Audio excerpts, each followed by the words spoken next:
네. 갑자기 비가 와서 너무 시원한 것 같아요. 요즘에 하루에 한 번씩 비가 왔으면 좋겠는데 장마도 없어지고 너무너무 아주 가뭅니다. 여러분들에게 그 심령에 단비가 내리고 또 성령의 단비가 우리를 촉촉히 적셔 주시기를 바랍니다. 오늘은 다니엘서 8장 14절의 성소정결의 의미에 대해서 제가 우리 여러분들과 함께 말씀을 공부합니다. 자, 우리 먼저 성경을 다니엘서 8장 8절부터 14절까지 있는 말씀을 제가 봉독할 테니까 우리 성도님들께서는 눈으로 잘 따라서 읽으시기 바랍니다. 다니엘서 8장 8절부터 14절까지입니다. 숫염소가 스스로 심히 강대하여 가더니 강성할 때 그 큰 뿔이 꺾이고 그 대신에 현저한 뿔 넷이 하늘 사방을 향하여 났더라. 그중 한 뿔에서 또 작은 뿔 하나가 나서 남편과 동편과 또 영화로운 땅을 향하여 심히 커지더니 그것이 하늘 군대에 미칠 만큼 커져서 그 군대와 별 중에 몇을 땅에 떨어뜨리고 그것을 짓밟고 또 스스로 높아져서 군대의 주제를 대적하며 그에게 매일 드리는 제사를 제하여 버렸고 그의 성소를 헐었으며 범죄함을 인하여 백성과 매일 드리는 제사가 그것에게 붙임 바 되었고 그것이 또 진리를 땅에 던지며 자의로 행하여 형통하였더라. 내가 들은즉 거룩한 자가 말하더니 다른 거룩한 자가 그 말하는 자에게 묻되 이상에 나타난 바 매일 드리는 제사와 망하게 하는 죄악에 대한 일과 성소와 백성이 내어준 바 되며 짓밟힐 일이 어느 때까지 이를꼬 하매 그가 내게 이르되 2300주야까지니 그때 성소가 정결하게 함을 입으리라 하였느니라. 아멘. 네. 자, 우리 이 구절은 특히 다니엘서 8장 지금 읽은 8절부터 14절의 구절은 재림교회가 탄생하게 되는 배경입니다. 이 구절 때문에 재림교회가 탄생한 거예요. 이 구절 때문에 수많은 교회에서 종말론을 믿고 사람들이 나가게 된 것입니다. 그러니까 성경 해석을 잘못하는 한 가지 이유로 자기의 일평생에 시한부 종말론 속에 살고 거짓에 살게 되는 거예요. 그러니까 성경 해석이 그만큼 중요합니까? 중요하지 않습니까? 중요합니다. 제가 우리 아이들한테 오면서 그랬어요. 너희들은 사명을 갖고 살아야 된다. 성경에서 잘못 믿으면 평생 동안 삶이 헛되게 되고 또 그것이 얼마나 우리에게 허무함을 가져다 주는지 너희들은 성경을 바로 알고 이 사명을 다해야 된다 그랬어요. 자, 먼저 다니엘서 8장 14절에 있는 이 말씀 2300주야까지니 그때 성소가 정결하게 함을 입으리라. 자, 이 말씀을 갖고 윌리엄 밀러는 이렇게 생각했어요. 2300년 동안 성소가 더럽혀진다는 것입니다. 그러니까 2300주야를 2300년으로 이해를 했지요. 그리고 2300년이 지나면 성소가 정결함을 입는데 그때 예수님이 재림하신다고 믿었어요. 그래서 윌리엄 밀러는 1831년부터 자신이 이 재림을 준비하는 사명자라고 생각해서 그때부터 이 다니엘서 8장 14절을 가지고 성소가 정결하게 되는 날, 예수님의 재림의 날짜가 바로 그날이다라고 외치기 시작한 것입니다. 그리고 언제부터 그러면 2300년이 시작되는가? BC 457년 아닥삭다 왕 제7년부터 시작해서 2300년이 지나서 성소가 정결하게 된다고 생각했어요. 자, 그렇게 계산을 하다 보니까 2300년, BC 457년부터 2300년을 계산해 보니까 1843년에 떨어지는 거예요. 그래서 1843년 어떤 사람은 2월 10일이다. 대속죄일이, 성소가 정결하게 되는 그 대속죄일에 마친 날짜가 2월 10일이다. 어떤 사람은 4월 3일이다. 또 어떤 사람은 10월 24일이다. 이렇게 막 분분해졌어요. 자, 이 날짜를 무엇이 진짜인지를 알려면 어떻게 해야 되죠?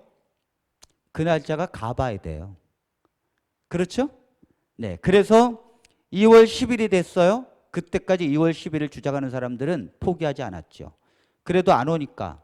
그 다음엔 4월 3일이 유력한 후보야. 4월 3일을 기다렸어요.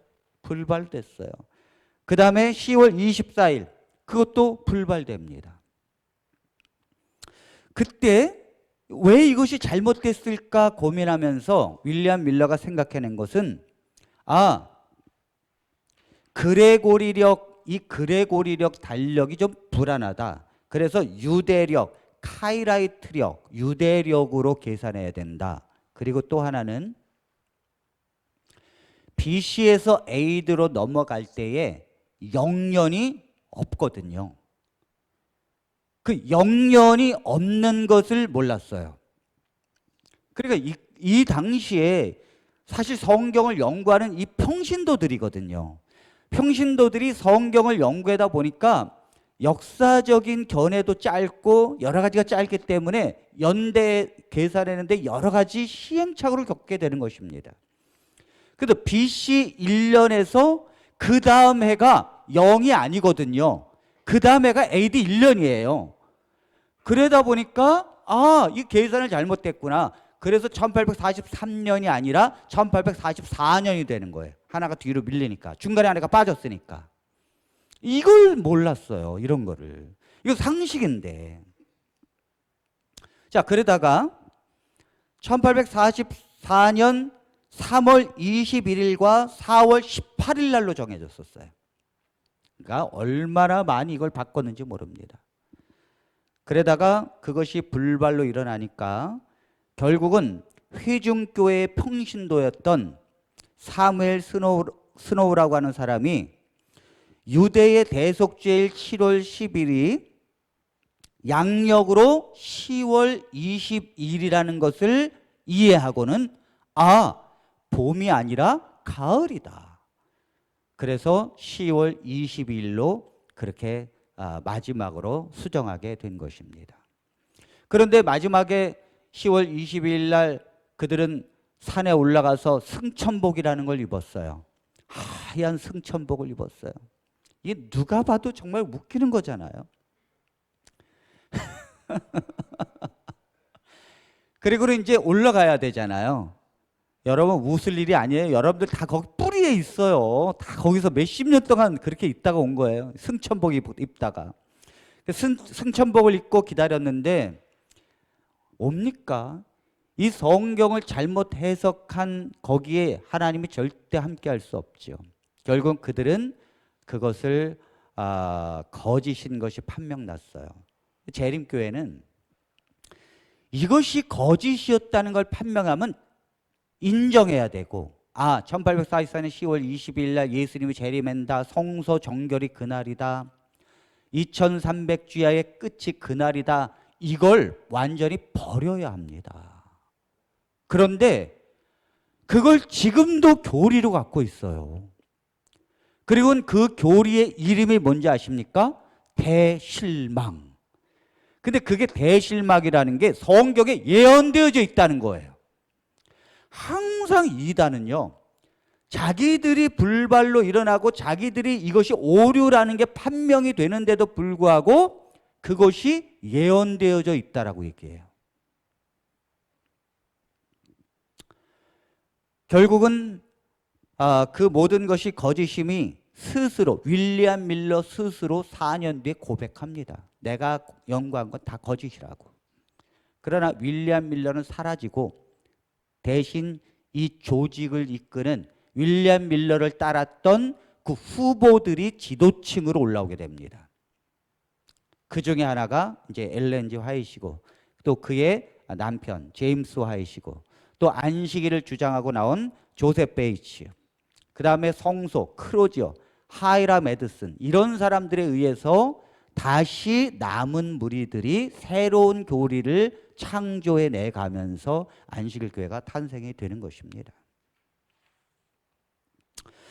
자, 1844년 10월 20일 날 예수님이 재림하시지 않는 거에 대한 첫 번째 해석을 내놓은 사람은 화이트 부인이 아닙니다. 그것은 하이람 에드슨이에요. 하이람 에드슨이 계시를 보고 예수님이 성소에서 지성소로 들어갔다라고 주장했어요.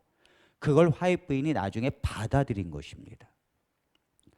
그러니까 그 계시는 화이트 부인만 보는 게 아니라 다른 사람도 본다는 거예요. 그리고 예수님이 성소에서 그날 지성소로 들어갔다라고 해석을 하고, 그 다음에 뭐라 그랬어요? 지성소에 들어가서 조사 심판을 하는데 무엇을 조사 심판하는가 하면 태초부터 지금까지 죽은 의인들을 다 조사한다는 거예요. 누구를 구원해 줄지 누구를 구원해 주지 않을지 다 조사한다는 거예요. 여러분, 하나님이 죽은 의인들을 그때까지 뭐 하시고 조사를 안 하셨는지 모르겠어요. 그래서 1844년 10월 22일 그 이후로 조사하고, 그들이 다 끝나면 누구를 조사하는가 하면 살아있는 의인을 조사하는 거예요. 그러니까 재림교인들은 내 차례가 언제 돌아올지를 모르면서 두려움 가운데 살 수밖에 없는 거예요. 오늘이 내 차례인지 내일이 내 차례인지를 모르는 거예요. 왜냐하면 아담에서부터 죽은 의인들을 먼저 다 조사하고 흠이 있나 없나를 다 하는데, 심지어 회개하지 않는 그 죄 하나하나를 다 붓고 품성이 변화됐는가 안 됐는가를 다 판단한다는 거예요. 그러니까 얼마나 두렵습니까? 그것이 다 끝나면 살아있는 사람들이 이제 심판을 받는다는 거죠. 조사 심판을. 그러니까 재림교회 성도들은 매일같이 두려움과 걱정 속에 살 수밖에 없어요. 왜냐하면 내 차례가 언제인지, 지금 내가 조사 심판의 대상인지가 늘 두렵기 때문입니다. 자, 이것이 재림교회를 이루게 된 배경이고 이것이 기초예요. 이 교리는 재림교회의 가장 중요한 교리예요. 옛날부터 교과 공부책에 재림교회에서 한 기에 한 번씩 나눠주는 교과 공부에 늘 이 2300주야 성소의 정결에 대한 1844년 10월 20일에 대한 교리는 가장 안식일교회의 가장 중요한 진리라고 설명하고 있어요. 근데 이 중요한 진리가 과연 그것이 진실일까? 과연 그것을 말하는 것인가? 하늘에서 예수님이 1844년 10월 22일에 가서야 성소가 정결함을 입게 되는 것이고 조사 심판하는 것이 과연 진리일까? 자, 오늘 그것을 우리가 파헤쳐 보도록 하겠습니다. 여러분들이 이 공부를 하게 되면 누가 어린아이가 물어도 여러분들이 대답할 수 있어야 합니다. 여러분들이 공부를 이렇게 하는데 그냥 이렇게 한 귀로 듣고 그게 그런가 보다 하고 흘러가면 안 돼요. 왜냐하면 여러분들은 반드시 이 말씀을 듣고 누군가를 물었을 때 그들에게 잘 전달하고 가르칠 수 있어야 됩니다. 자, 먼저 다니엘서 8장을 한번 보세요. 여러분들 다니엘서 8장에 보면 제목이 있어요. 그 제목이 뭐라고 있습니까? 그렇죠. 다니엘이 본 숫 양과 숫 염소에 대한 이상이에요. 자, 이것은 다니엘서에 나오는 숫 양과 숫 염소에 관한 부분입니다. 그래서 8장 1절부터 14절까지는 그 이상을 본 것을 말하는 것이고 15절부터 마지막에는 그 이상에 대한 해석을 말하는 거예요. 뭐 간단한 거예요. 이게 뭐 이렇게 어려운 것이 아닙니다. 다니엘이 미래에 일어날 이 다음 나라의 시대와 그 다음 나라의 시대, 그때에 무슨 일이 일어날 것인가, 또 하나님의 백성들은 어떤 어려움을 당하게 될 것인가를 예언하고 있는 것입니다. 하나님은 그걸 보여준 거예요. 자, 숫양은 무슨 나라일까요? 숫양은 메데 페르시아예요. 숫양이 메데 페르시아라는 건 재림교인들도 다 압니다. 이건 초등학교 2학년만 되면 오늘의 신앙에 다 나와요. 다니엘서에 다 나와요. 숫양이 뭐라고요? 메데 페르시아. 숫염소는 그 다음 나라 헬라라는 거. 그러니까 다니엘서 8장은 메데 페르시아와 헬라의 나라에 있을 때 무슨 일이 벌어질 것인가에 대한 예언이란 말이에요. 그런데 이게 1844년까지 갈 리가 없죠. 그죠? 네, 그것은 로마를 거쳐서 그다음 또 뭐 유럽 시대를 거쳐서 그다음에 또 한참 가가지고 1844년에 일어날 일이 아니라는 거예요. 상식적으로 이해를 해도. 자, 거기 다니엘서 8장 8장 8절을 한번 보겠습니다. 자, 숫 양은 생략하고 숫 염소에 관한 거. 헬라 나라, 알렉산더가 헬라 나라를 인도하면서 지도하면서 시작되는 8절부터. 자, 이 해석은 재림교회도 똑같이 해석합니다. 자, 8절. 숫염소가 스스로 심히 강대하여 가더니 장성할 때 그 큰 뿔이 꺾이고 그 대신에 현저한 뿔 넷이 하늘 사방을 향하여 났더라. 자, 숫염소가 스스로 심히 강대하여 가더니, 그러니까 굉장히 발전하고 그리고 땅들을 넓혀갈 때에 그 큰 뿔이 꺾인다고 했습니다.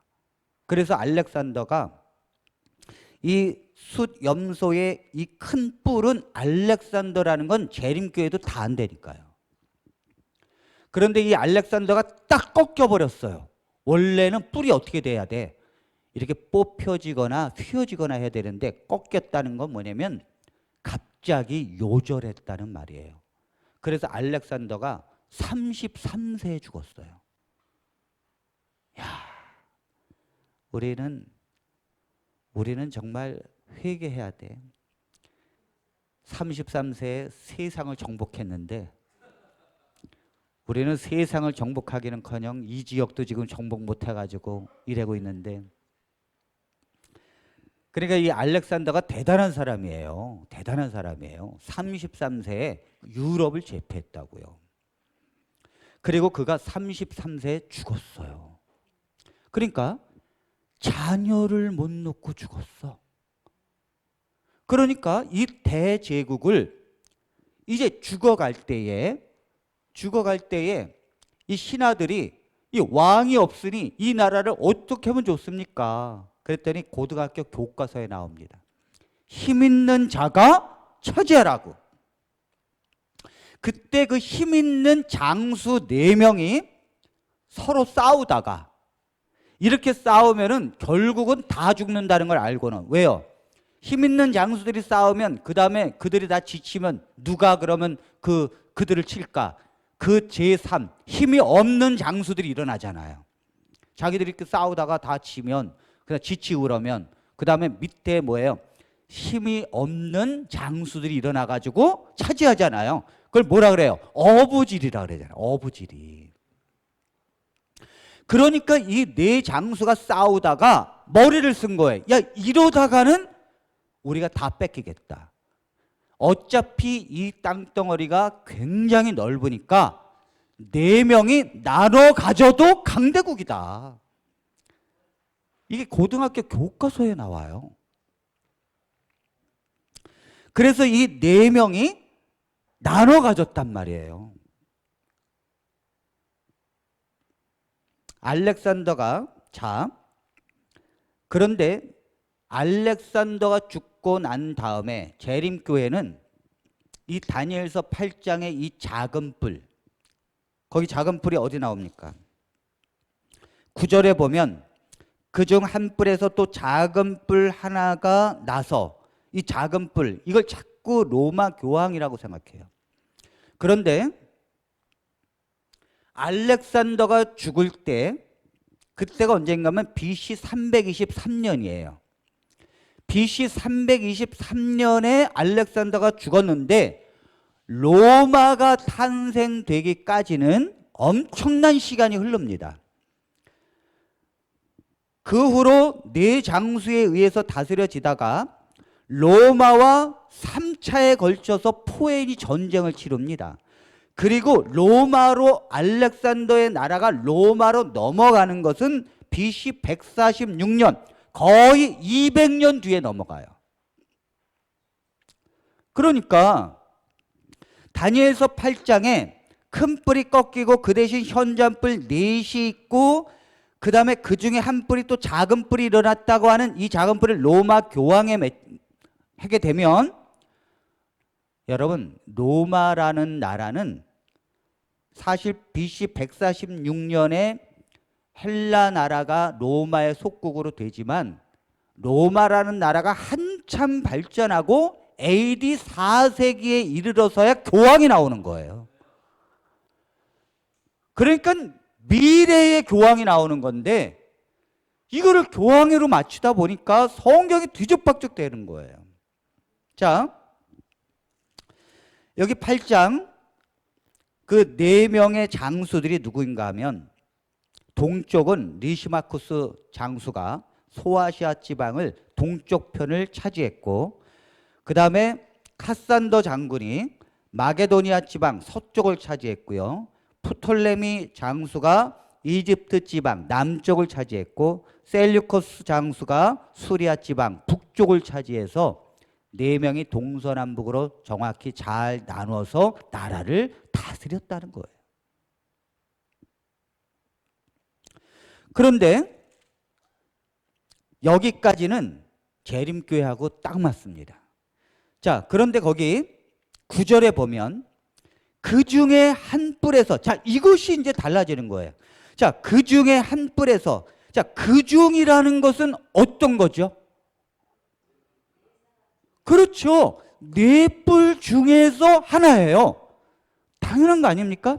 그 4뿔 중에서 하나가 나오는데 거기에서 또 작은 뿔이 나온다는 거예요.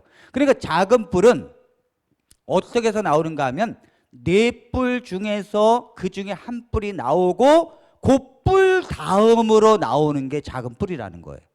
이해됐죠? 자, 이것을 실현시킨 역사적인 사람이 누구인가 하면, 먼저는 4 장수가 있고 그 중에 한 뿔이 뭐가 나오냐 이거예요. 역사적으로 가만히 봤더니 이건 제가 이야기하는 것이 아니라 역사적이고 기독교사 모든 것에 동일하게 말하는 거예요. 북쪽에 수리아 지방을 다스리고 있었던 셀류쿠스 4세가 죽었어요. 그리고는 그 동생 안티오쿠스 에피파네스 4세가 왕이 됐습니다. 그런데 여기까지는 아무도 이것이 안티오쿠스 에피파네스 4세가 여기에 작은 뿔이라는 걸 증명할 수는 없어요. 그런데 문제는 그 뒤에 보면 작은 뿔 하나가 나더니 하는 행동이 있어요.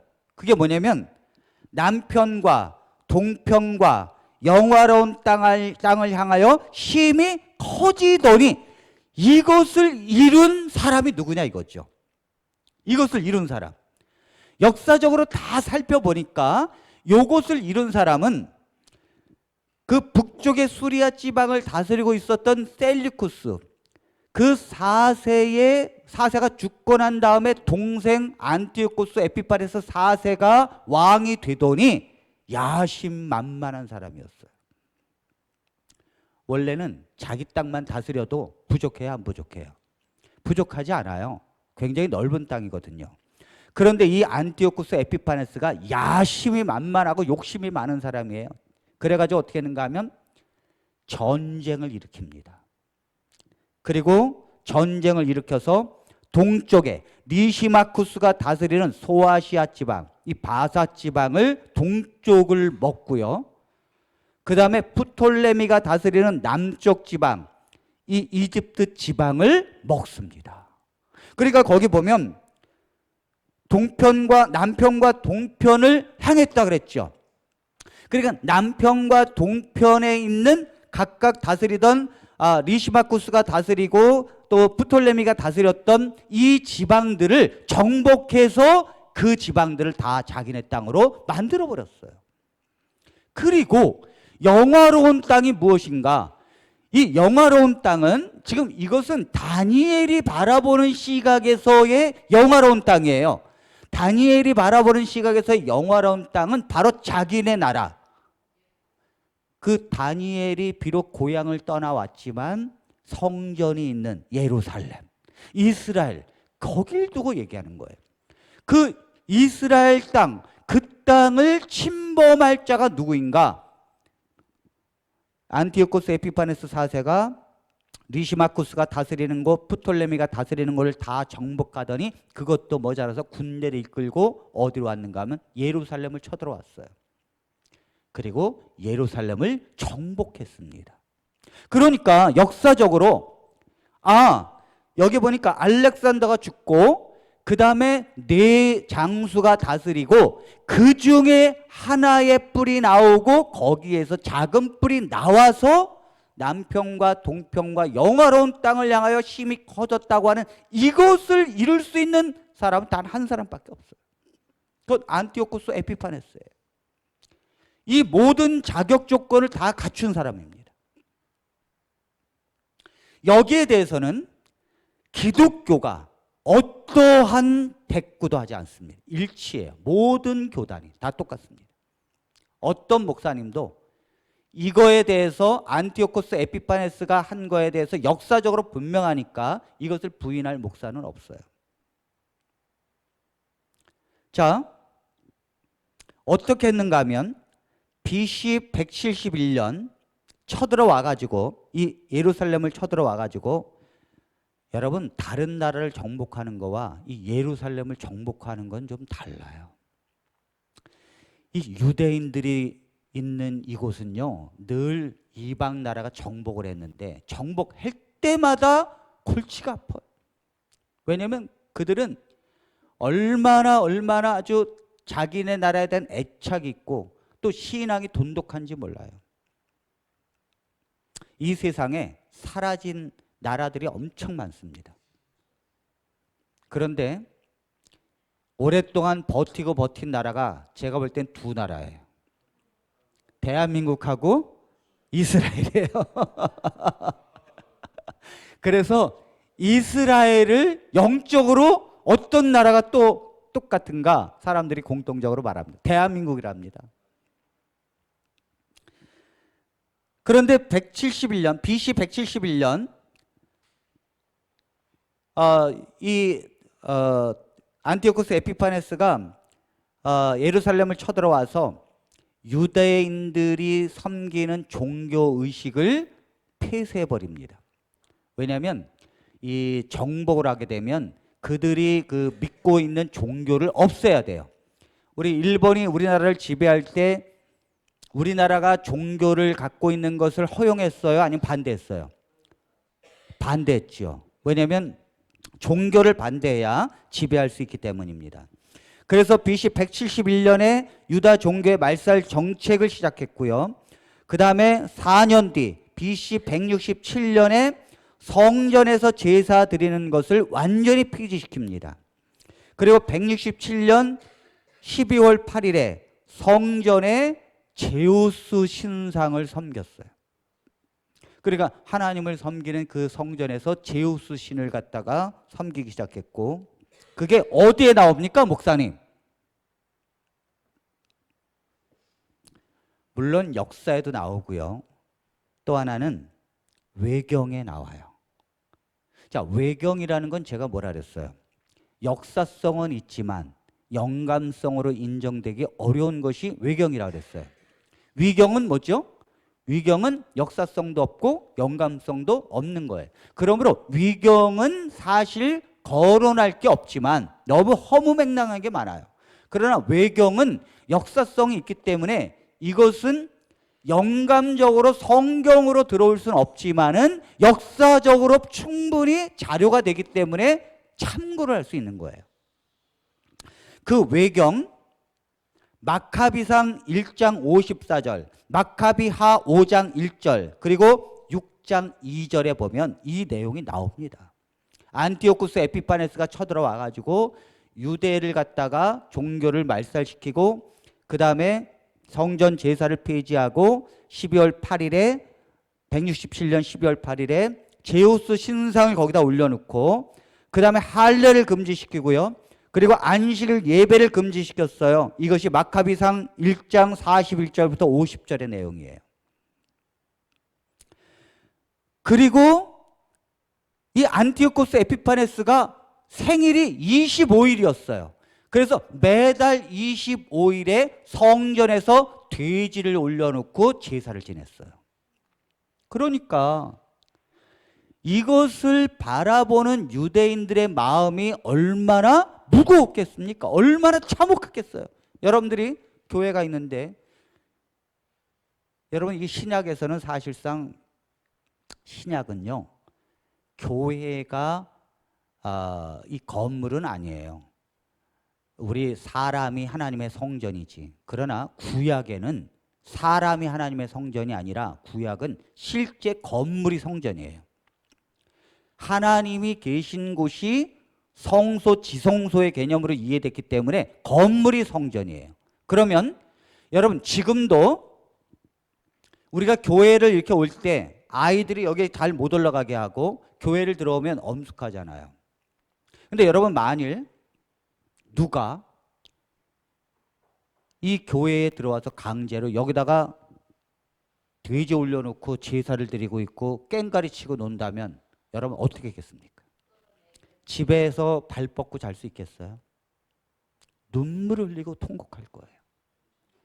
우리가 교회가 잘 안 돼가지고 이걸 팔았어요. 만일. 그런데 나중에 무당이 여길 갖다가 자기 그 터로 삼아가지고 여기다가 맨날 깽구리 치고 저기도 공원에서 보니까 여기서 맨날 깽구리 소리가 나. 마음이 어떻겠어요? 그런데 하물며 구약은요 하나님이 계신 장소라고요. 그럴 때에 이 안티오코스 에피파네스가 와가지고 이 성전을 이렇게 더럽히는 걸 보면서 이것은 유대의 역사 중에 참혹한 일이었어요. 그래서 다니엘은 미래에 하나님의 이 영화로운 땅을 들어가서 그들의 예배를 무너뜨리고 그 성전을 더럽히는 존재가 이 땅에 오게 될 것이다. 그러나 두려워하지 말라는 거죠. 왜요? 2300일이 지나면 성소가 회복될 것이라고 하는 안위에 그들을 위로하는 예언이에요. 왜 이 예언을 주었는가 하면 장차 후대에 이 유대인들이 잘 지내고 있을 때에 안티오쿠스 에피파네스가 쳐들어와서 완전히 몰살시킬 거거든요. 그럴 때에 다니엘서 8장을 기억하라는 거예요. 왜요? 2300일 아무리 그렇게 참혹하게 너희를 핍박하고 우상을 섬기고 그곳에서 그런 일을 저질렀다 할지라도 참아라. 영원히 가지 못할 것이다. 2300일이 지나면 다시 성소가 회복될 것이다. 아멘입니까? 그래서 이스라엘 백성들은 이 말씀 때문에 견딘 거예요. 이 말씀 때문에. 그래서 안티오코스 에피파네스가 그렇게 해도요. 그런데 여러분 역사는 하나님이 스스로 그것을 이루셔요? 사람에 의해서 그 역사를 이루십니까? 그렇죠. 그래서 가장 이거에 대해서 울분을 갖고 있는 사람이 있었어요. 그가 바로 마카비였어요. 마카비. 이 마카비가 아마 우리 김성호 집사님 같은 분이었는 것 같아요. 의를 위해서는 참지 못하는 거. 그러니까 여러분 그런 사람이 돼야 합니다. 이 성전이 이렇게 더럽혀지고 있을 때 이 마카비가 도저히 안 되겠다 싶어서 사람들을 동원하고 설득하고 또 설득하고 이해시켰어요. 자, 역사는요 한 사람에 의해서 이루어지는 거예요. 그 마카비가 사람들을 우리가 이렇게 살면 안 된다, 우리가 이걸 못하게 우리를 안티오코스 에피파네스를 이 땅에서 쫓아내야 된다. 그런데 다른 사람들이 뭐라고 생각할까요? 우리가 무슨 재주로, 우리가 무슨 힘이 있어서. 이거를 끝까지 설득하고 사람을 모은 사람이 마카비예요. 대단한 사람입니다. 그래서 유대인들은요 마카비를 굉장히 이순신 장군처럼 존경합니다. 그 마카비가 군대를 모집했어요. 그리고 혁명을 일으켰어요. 그게 만약 실패했으면 그게 뭐예요? 구테타고. 그게 승리했기 때문에 혁명이라 그래요. 그래서 혁명을 일으켜가지고 결국 안티오코스 에피파네스와 싸워서 이겼어요. 왜 이겼는가 하면 안티오코스 에피파네스의 군대가 예루살렘에만 있는 건 아니잖아요. 그렇죠? 여긴 변두리 땅이거든. 그런데 여러분 악착같이 이 지형을 잘 알고 있는 유대인들을 이길 수는 없었어요. 그래서 마카비가 혁명을 일으켜서 결국은 쫓아냈는데 그것이 BC 164년 12월 14일이었어요. 그것이 유대인의 해방일이에요. 해방일. 그러니까 계산을 해보니까 대충 2300일이 되는 거예요. 안티오코스 에피파네스가 쳐들어와서 그 다음에 혁명을 일으켜서 쫓아낼 때까지 계산해 보니까 6년 정도. 그러니까 2300 주야라는 것은 2300일이잖아요.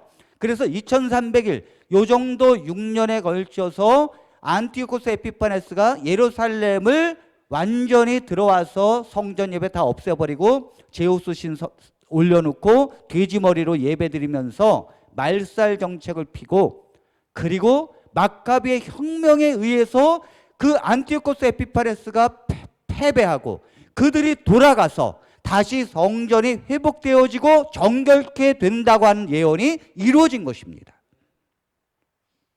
이건요 초등학교 3학년도 이해할 수 있는 문제예요. 그래서 이 해방의 날을 우리는 8월 15일을 뭐라고 불러요? 광복절이라고 불러요. 그날 휴일인가요? 이스라엘은 광복절 그러면 그들은 딱 말합니다. 12월 14일. 그걸 뭐라 그러는가 하면 히브리어로 하누카라고 합니다. 그 절기를 하누카. 요세푸스는 이 절기의 이름을 빛의 절기라고 이름을 붙였어요. 빛의 절기. 빛이 뭐예요? 비쳤다는 거예요.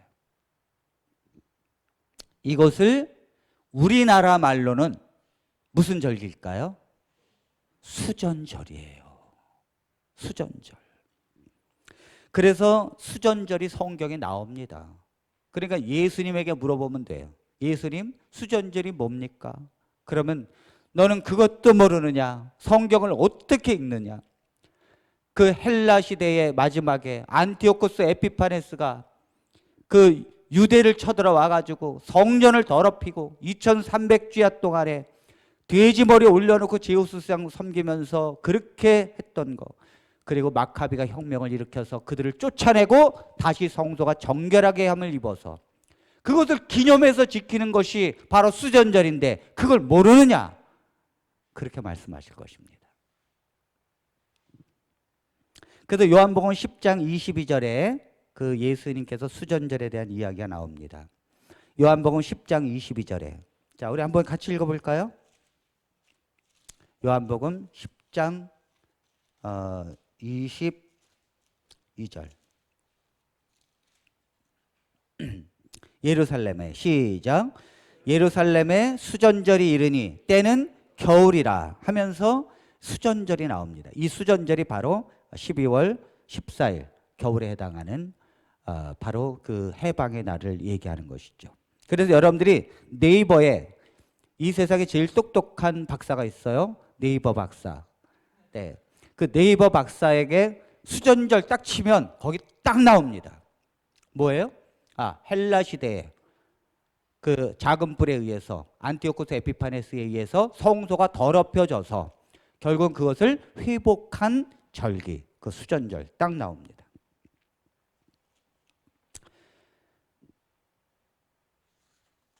자, 그러니까 결론을 맺습니다. 다니엘서 8장 14절에 2300주야는 2300년이 아니라는 거예요. 이것은 2300일입니다. 이 성소가 더럽혀지는 시점을 재림교회는 BC 457년으로 시작합니다. 이것이 얼마나 비성서적입니까?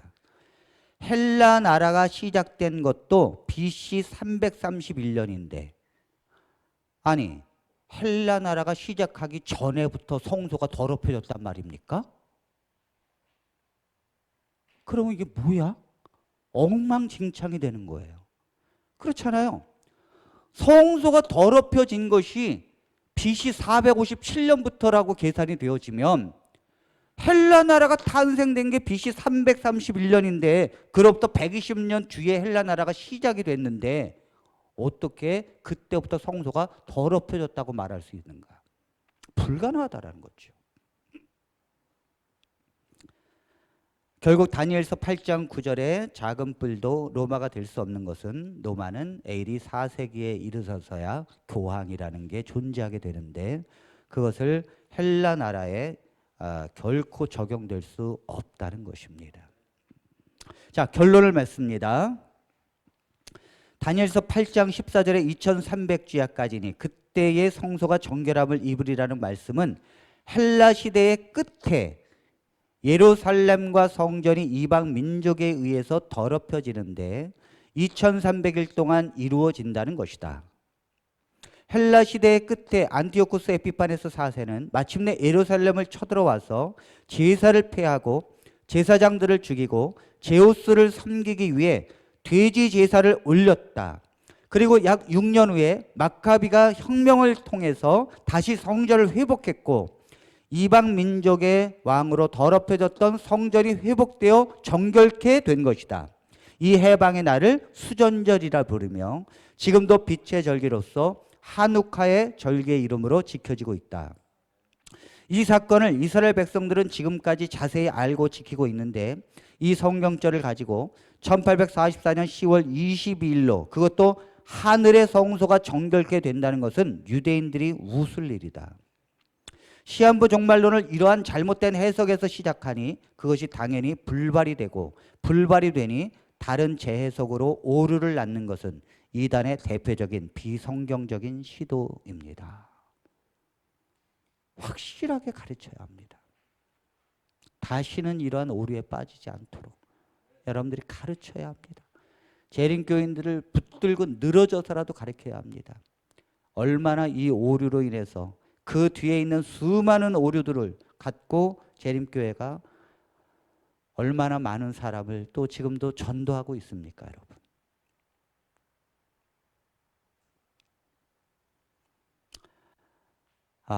오늘 이 말씀을 우리가 하면서 여러분들이 상식적으로 이해를 해도 다니엘서 8장 14절을 한번 여러분 보세요. 거기 2300주야까지니 우리는 재림교회는 이것을 하늘 성소, 하늘의 성소에서 지성소로 들어가고 그때 정결함을 입는다고 이야기합니다. 자, 이 성소를 또 하늘 성소라고 그래요. 그럼 13절이 당장 문제가 됩니다. 왜 문제가 됩니까? 내가 들은즉 거룩한 자가 말하더니 다른 거룩한 자가 그 말하는 자에게 묻되 이상에 나타난 바 매일 드리는 제사와 망하게 하는 죄악에 대한 일과 성소와 백성이 내어준 바 되고 짓밟힐 일이 어느 때까지입니까? 라고 물었어요. 만일 이 다니엘서 8장 14절이 하늘 성소에 관한 일이라면 하늘 성소가 짓밟혔다는 거잖아요. 그죠? 거기 뭐예요? 망하게 하는 죄악이 거기 있었다는 거잖아요. 하늘 성소가 짓밟혔다는 거잖아요. 또 백성이 짓밟혔다는 거잖아요. 수많은 오류를 냅니다. 그러므로 이것이 다니엘서 8장 14절이 하늘 성소가 절대 아니죠. 이것이 하늘 성소면 모든 것을 다 바꿔야 합니다. 성경을.